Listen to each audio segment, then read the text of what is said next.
President Biden is so far holding firm to his call for a large COVID-19 relief package. The president has insisted he would prefer any deal be bipartisan and believes some Republicans will join Democrats. But Mr. Biden is advising congressional Democrats not to go too small in delivering relief to the American people. Senate Democrats are clearing a path to pass a bill without Republican support. Yesterday, they approved a motion to proceed to debate over their budget resolution, which could allow them to approve relief with a simple majority. Let's bring in CBS News senior White House and political correspondent Ed O'Keefe. Hi, Ed. Great to see you. So President Biden's career in the Senate was almost built on bipartisanship. He framed much of his campaign around it. Is the official position of the White House now for House and Senate Democrats to hold the line on his $1.9 trillion proposal, or has he still left the door open for them to negotiate with Republicans, even if it means sacrificing some of his priorities? It's a little bit of both, Tanya. Good to see you.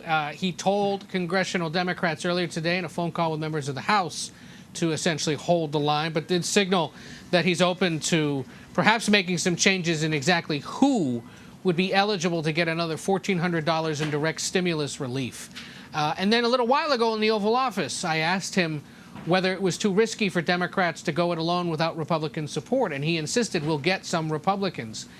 Just a little while ago on the Hill, Republican Senator Mitt Romney was asked, well, do you agree with him? And he said it's not going to happen if the president doesn't come off the $1.9 trillion amount. And he said that one of the biggest points of disagreement at this point is over the hundreds of billions of dollars in proposed relief to states and cities. Republicans have been arguing that it isn't necessarily needed because tax revenue has actually held pretty steady in most of the states, where there's only been a modest decline, and that in some cases this money might be going to things that a state should just be able to sort out on its own. So we'll see. This is what we expect in usual negotiating between the two sides. We don't anticipate a resolution in the near future. The goal is to have something passed by the House and the Senate, signed by the president by mid-March. And so it's probably going to take until, later this month at least. And Ed, has the president signaled that he might be willing to carve out that piece for cities and states and place it aside for now? Not yet, no. There's been no discussion of bifurcating his legislation so far. Certainly there have been some Democrats and Republicans who've suggested that. The White House isn't currently open to it. All right, and one of the most important senators in this whole process is West Virginia's Joe Manchin, who sided with his party on advancing debate on that budget resolution. He gave his thoughts on the bill and the talks on CBS this morning. Let's listen. The bottom line is we need it quickly. And that's why I moved, the president and I spoke, I moved basically to get this process started. But I was very clear. I'm not going to break the Byrd rule. I'm not killing the filibuster. I'm protecting the Senate in honor of Robert C. Byrd, who's the seat I sat in. And the bottom line is it's going to be a bipartisan. There might be some changes. And we're going to look at the facts, and based on the facts, we'll go from there. So as you know, Ed, Democrats have a slim majority in the House and an even slimmer one in the Senate. Are Democrats confident they have every vote like Manchin's on their side? If they have Manchin, they generally believe that they would have everybody, yes. And as of right now, at least, he is on board with starting formal debate because, as he told CTM this morning, as long as there is a process that will allow for at least some amendments from Republicans to be considered, then I'm fine with moving forward. He's someone who probably wouldn't like it to be as expensive as the president is proposing, and he is signaling there in his comments, and I think he's correct, at least for now, that it's likely the number will at some point come down a little bit, the cost of it. What exactly will be negotiated down or taken out of the bill? Again, that remains to be seen, and we could take several more weeks to see that happen. But he's not incorrect to suggest that the number will probably come down, and if it does, you may get a handful of Republicans. You won't necessarily get 60 Republicans, but you may get enough to sort of tag along with Democrats and get something passed.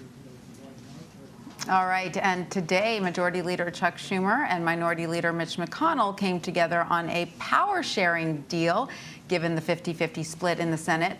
What does this deal mean exactly moving forward? Yeah, the sort of plain English explanation of what this all means is that the Democrats now get the committee gavels. So the gavel is being handed from the Republican over to the Democrat and all of these committees across the Senate. It will allow for Democrats to pick up the pace on the confirmation hearings for the remaining cabinet secretaries that have yet to be confirmed. It will give Democrats now a chance to begin considering potential judicial nominees to district and appeals courts across the country, possibly at some point a Supreme Court justice. And there will be some other details on how legislation is considered in the full Senate, especially if there is a tie at the committee level. Basic things that, once they are now sorted out, allow Democrats to take full control. And, you know, it also means now, here in the closing days before the impeachment trial is set to begin, that they, with consultations with Republicans, will be able to sort out exactly how that is going to go. And Ed, we know you don't have long. You got to run off to the press briefing. But really quickly, the president is also focusing on his immigration agenda. Yesterday, he signed several executive orders, and he was, clear he's not making new laws. He said he's just eliminating what he called bad policies. What do immigration advocates believe these actions can actually accomplish? Not much without actual legislation. These are going to eventually lead to changes in the Trump-era zero-tolerance policy, the Remain in Mexico policy for those seeking asylum. There's a few thousand people on the Mexican side of the border that advocates are concerned about. And ultimately, perhaps the most public-facing aspect of this will be how successful are they in reuniting the separated families that were torn apart by this decision by the Trump administration. Roughly 600 kids or so. Most of their parents, it's believed, are back in their home countries.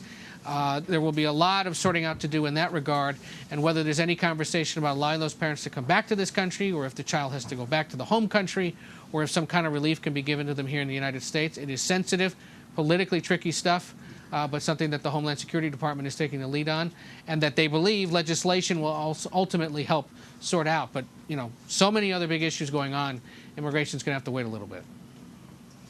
And as you said, it's certainly thorny. All right, Ed O'Keefe at the White House, thank you so much. Take care.